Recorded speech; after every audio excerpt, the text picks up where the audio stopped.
On va terminer maintenant le chapitre 4 en parlant d'un dernier mode de production de champs magnétiques. En fait, le mode le plus utilisé si jamais vous voulez générer des champs magnétiques puissants. Et ce mode-là, ça va être de disposer vos fils dans une configuration qu'on appelle un solénoïde. Donc lançons-nous sans plus tarder. Un solénoïde, en fait, ça va être une série de boucles de fils placées côte à côte. Vous allez voir, on va avoir une représentation qui va souvent ressembler à ça, un petit peu comme si on avait un tuyau enroulé côte à côte. Dans la pratique, on va voir que c'est souvent légèrement différent. Donc, notre définition du solénoïde, ce sera simplement une bobine formée de plusieurs spires, donc de plusieurs boucles, qui ne peuvent pas être considérées comme superposées. Donc on va le voir un petit peu par opposition avec les boucles de courant lorsqu'on a plusieurs tours, mais qu'on peut les considérer comme étant pratiquement au même endroit. Lorsqu'on disait que notre épaisseur de la boucle était négligeable par rapport au rayon de la boucle. Donc si jamais cette épaisseur-là n'est plus négligeable, on va devoir le représenter comme un solénoïde et on va devoir représenter en fait l'effet de toutes les boucles, mais en tenant compte du fait que toutes les boucles ne sont pas situées à la même distance du point P. La clé, c'est si jamais je dois considérer le fait que ma première boucle est significativement plus proche que ma dernière boucle, ou encore, on est habitué de le représenter avec l'angle alpha, que l'angle alpha 1 n'est pas le même que l'angle alpha 2 ou n'est pas proche de l'angle alpha 2. À ce moment-là, je vais devoir utiliser une méthode différente. Donc, ce qu'on va faire ici, ça va être de représenter mon solénoïde comme une série de boucles successives. Oui, dans la réalité, là, mon fil va s'enrouler puis va arriver légèrement à côté de son point de départ. Mais en approximation, on va considérer que toutes mes boucles sont des boucles perpendiculaires puis qu'on peut simplement voir mon solénoïde comme une série de boucles situées côte à côte. Donc, ce qu'on va faire, comme on est habitué de le faire, c'est de décomposer mon champ magnétique au point qui m'intéresse, au point P, en une série de petits champs magnétiques dB, et on va faire la somme de tous ces champs magnétiques-là. Comme on a un très très très grand nombre de boucles, on ne voudra pas faire une addition. Ce qu'on va faire, c'est qu'on va faire une somme de plusieurs petits éléments, et donc ce qu'on va faire, ça va être une intégrale. Donc voyons voir maintenant pourquoi est-ce qu'on peut vraiment faire ce passage-là. Parce que intuitivement, surtout avec les schémas qu'on a, on a souvent tendance à regarder ça et à se dire, OK, mais j'ai quoi? J'ai 20 boucles. Pourquoi est-ce que je ne fais pas juste 20 fois l'équation de ma boucle, puis j'aurais pas besoin d'apprendre une nouvelle formule? Mais parce qu'en réalité, quand vous avez une vraie boucle dans un solénoïde où il y a différentes applications de boucles, on va en voir d'autres également au chapitre 5, c'est souvent beaucoup de boucles qu'on va avoir. En fait, je vous donne ici un exemple de la vie courante. Là, si jamais vous regardez un pick-up de guitare, donc les petites boucles qui servent à capter le son sur une guitare électrique, qui servent à capter les vibrations des cordes, ce qu'on va avoir, c'est une bobine. Donc, semblable à celle qu'on aurait pour un solénoïde. Dans ce cas-là, ce qu'on va avoir, c'est environ de 8000 à 10 000 tours de fil sur une longueur d'environ 2 cm. Donc, si je suis proche de ma boucle, je ne pourrai pas négliger la longueur de cette bobine-là. Et le diamètre du fil est très très fin. La clé, c'est qu'on va avoir en fait un fil excessivement fin de l'ordre de 0,06 mm. Donc, si vous regardez là, ici à droite, on voit le fil briller un petit peu. Là. C'est un fil excessivement fin qui est recouvert d'un enduit qui va le rendre isolant. Donc, plutôt que d'avoir une couche isolante en plastique sur le dessus, là, c'est vraiment un enduit très fin qui fait en sorte qu'on ne peut pas avoir de contact électrique entre un fil et le fil suivant, parce qu'évidemment, si on avait ça et que c'était tout en métal conducteur, ben, le courant pourrait passer d'un fil à l'autre, mais sans faire le tour de la boucle. On ne veut pas ça, donc on a un petit enduit. C'est la même chose ici que si j'avais un fil dans une gaine isolante, en fait. Et je vais avoir comme ça, je vous rappelle, 8000 tours de fil. Ça nous amènerait ici là, 8000 tours sur 2 cm, ça ferait environ 400 000 tours de fil par mètre. Évidemment, on ne pourra pas traiter ça comme étant une série de boucles individuelles. Il va falloir qu'on ait une approche un peu plus intelligente du problème si on veut s'en sortir. Et donc, ce qu'on va faire, c'est un petit peu de calcul intégral. On revient avec notre équation de la boucle. Je vous rappelle, si jamais j'ai plusieurs boucles superposées, mon équation, c'était la norme du champ magnétique était égale à mon nombre de boucles fois la constante magnétique fois le courant divisé par 2R fois le sinus à la 3 de l'angle alpha, où l'angle alpha, c'était l'angle sous-tendu par ma boucle ici. Ce que je vais vouloir faire, donc, c'est regarder la contribution de chacun des petits éléments, et je vais regarder chacun des éléments, non pas comme étant une boucle individuelle, mais comme étant une série de boucles. Donc ici, si vous regardez, là, je m'intéresse au point en X. Je regarde le segment d'épaisseur dx ici, sur lequel il va avoir un certain nombre de boucles. Parce qu'évidemment, même si je prends une toute petite épaisseur, si j'ai 8000 boucles en 3 cm, même une petite épaisseur va avoir un nombre significatif de boucles de courant placées ici. Et donc, ça va être ma nouvelle variable. Ce que je vais dire, c'est que mon champ magnétique va être donné par le nombre de boucles dans ce petit intervalle-là. Le nombre de boucles dans l'intervalle dx, je vais l'appeler dn. Et le reste, c'est tout simplement mon équation de la boucle. Donc ici, ce que j'ai, c'est le nombre de boucles dans un intervalle dx. Donc je vais faire ici l'intégrale de tous mes petits éléments dx du début à la fin de ma boucle, ou encore de toutes mes séries de boucles, si vous voulez, du début à la fin. Donc ici, je fais l'intégrale de mon dn fois mu0, donc l'équation que j'ai trouvée précédemment. Je vais avoir besoin de faire un changement de variable rendu ici. Là, il y a des valeurs là-dedans qui sont des constantes dans mon problème. Évidemment, mon courant est le même partout parce que je branche un fil au début, un fil à la fin. Hein, c'est le même courant qui circule partout. Mon rayon va être le même. Cependant, je vais avoir dn qui va être une de mes variables. Donc, le nombre de boucles dans mon petit intervalle d'épaisseur dx. Et mon alpha qui va changer évidemment entre le début et la fin de ma boucle. Donc la première chose qui va m'intéresser, ça va être d'être en mesure d'établir ma valeur dn. Elle correspond à quoi? Je vous ai dit que dn était en lien à l'épaisseur, c'est le nombre de boucles de courant qui est situé dans mon intervalle dx. Et pour ça, on va se faire une petite règle très simple. On considère que mon solénoïde, dans le nombre de boucles par unité de longueur reste le même partout. Donc, ce que je vais dire, c'est que je vais me faire une petite règle de 3. dn sur dx, ça va être la même chose que le nombre de boucles divisé par la longueur. Si j'ai 400 000 fils par mètre, ben je vais quand même avoir dans mon intervalle ici 400 fils par mètre. Et je vais pouvoir comme ça lier ma valeur dn, dire le nombre de fils que j'ai dans mon intervalle dx, ça va correspondre à ce ratio-là qu'on va nommer petit n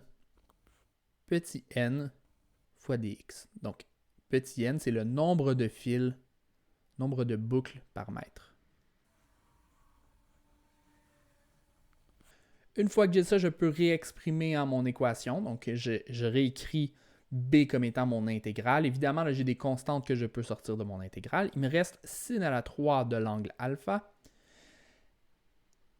fois dx.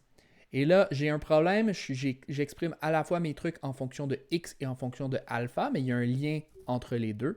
Donc, il va falloir que je fasse un choix. Soit j'intègre par rapport à x, de x initial à x final, ou encore, je vais intégrer de l'angle de départ à l'angle final. Il se trouve que ça va être plus facile de faire mon calcul à partir des angles, donc c'est ça qu'on va faire.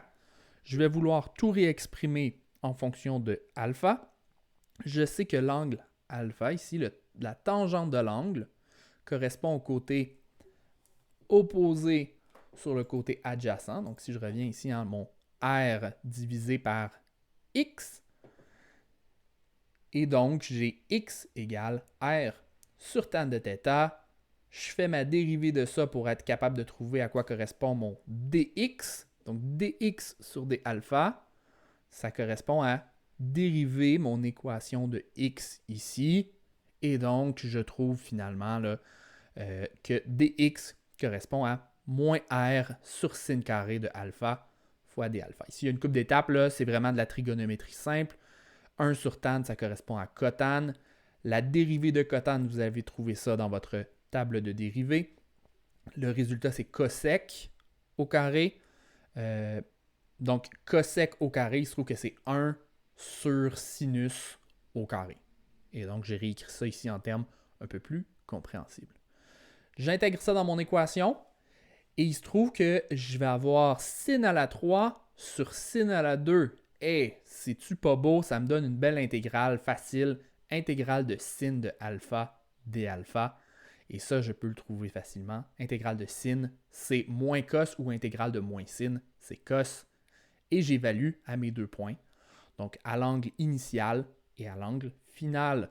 Je trouve finalement mon équation pour la norme de B, un petit peu comme on avait fait pour la boucle de courant ou encore pour le fil fini. Nous, ce qui nous intéresse, c'est la norme, donc on va avoir des valeurs absolues de chaque côté de mon cosinus pour éviter de tomber sur des valeurs négatives de norme de champ magnétique. Et donc, j'arrive avec mon équation, ma jolie équation.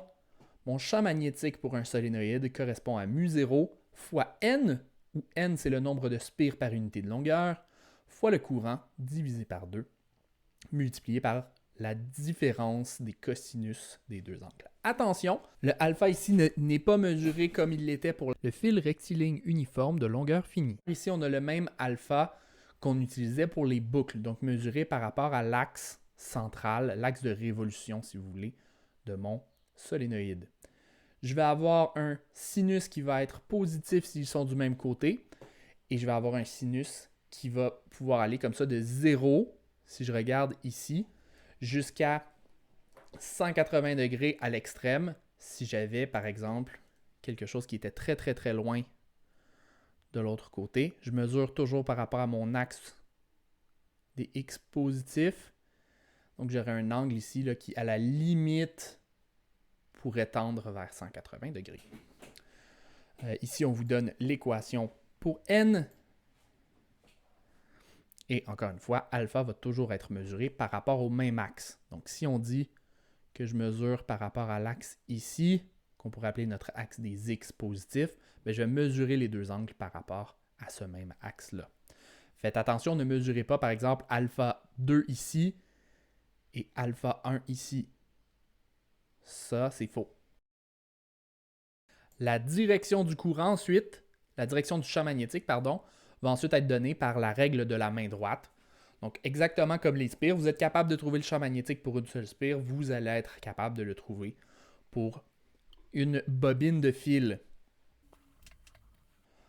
Maintenant, il y a un exemple particulier qui va revenir souvent, ça va être le cas d'un long solénoïde. Donc, lorsque j'ai un solénoïde qui est suffisamment long pour que, à l'endroit où je me trouve, je ne vois, j'ai pas conscience des extrémités. Donc, imaginez, ça peut être un solénoïde qui n'est pas particulièrement long de notre point de vue, mais un solénoïde qui serait très fin. Si vous le regardez exactement au centre, on va pouvoir utiliser cette approximation-là. Lorsque j'ai un solénoïde comme ça qu'on approxime comme étant infini, bien, je vais avoir un angle d'un côté, mon angle alpha 1, qui tendrait vers 180 degrés. Mon deuxième angle alpha 2 tendrait vers 0. Imaginez, hein, ici, j'allonge mon solénoïde de chaque côté. Mon angle va grandir jusqu'à ce qu'il arrive à cette valeur-là. Et je trouverais, à la limite, que mon champ magnétique serait simplement mu0 fois n fois i.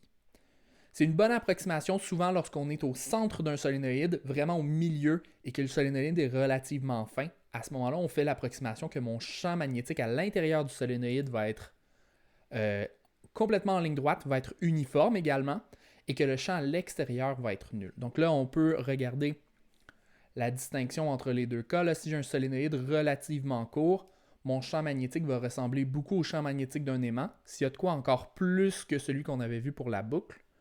Alors que pour un solénoïde long, je vais avoir des lignes de champ à l'intérieur qui vont être vraiment parallèles.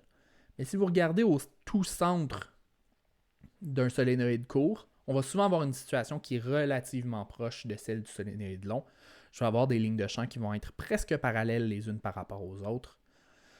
Donc de façon à avoir une densité de lignes de champ magnétique également qui est à peu près uniforme. Donc au centre de mon solénoïde court, j'ai quelque chose qui ressemble beaucoup à la situation pour un solénoïde long, mais lorsque je m'approche de l'extrémité, on va voir que mes lignes de champ divergent, ils n'iront pas tous dans la même direction et que la densité va changer par rapport à ma situation de départ.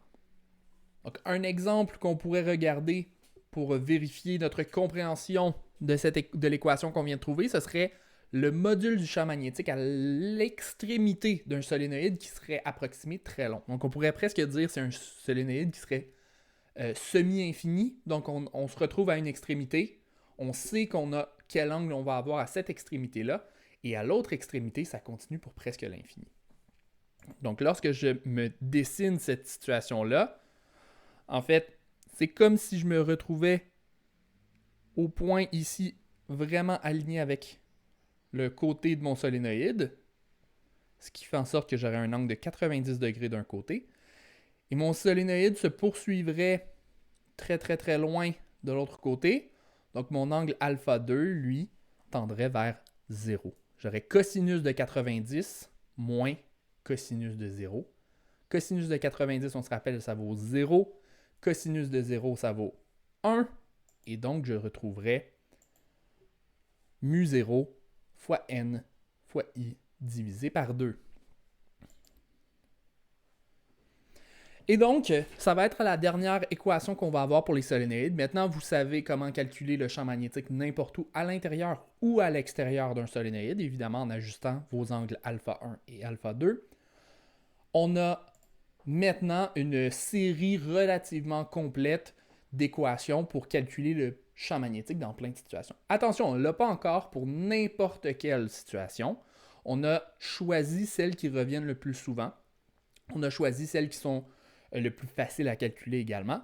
Mais en désespoir de cause, si vous avez besoin de calculer le champ magnétique de n'importe quoi, vous pourriez toujours revenir à votre équation de Biot-Savart et essayer de faire les calculs d'intégrale. Ils ne sont pas toujours faciles, mais ça nous donne la façon de le faire.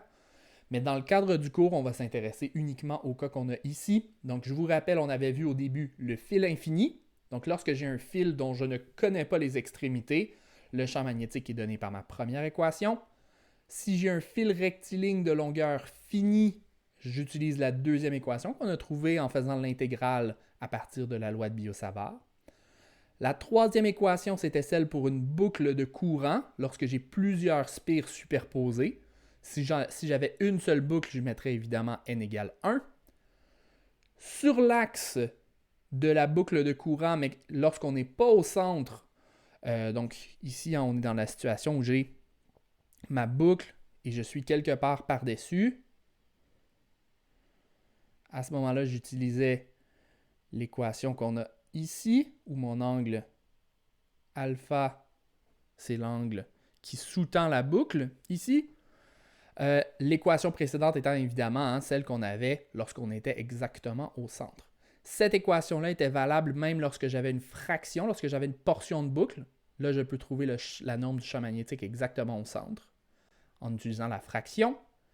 On vient de voir l'équation également d'un solénoïde où on utilisait les deux angles alpha 1 et alpha 2. Et finalement, on a vu l'équation qui est l'approximation d'un solénoïde à l'intérieur d'un solénoïde long, donc qui est donné par mu 0 fois n fois i. Attention, je vous rappelle, petit n, c'est notre densité de boucles de courant, donc le nombre de boucles par mètre, alors que grand N, c'était vraiment le nombre absolu de boucles qu'on a dans une situation. Donc, je vous souhaite de bons exercices. On se retrouve au prochain cours la semaine prochaine.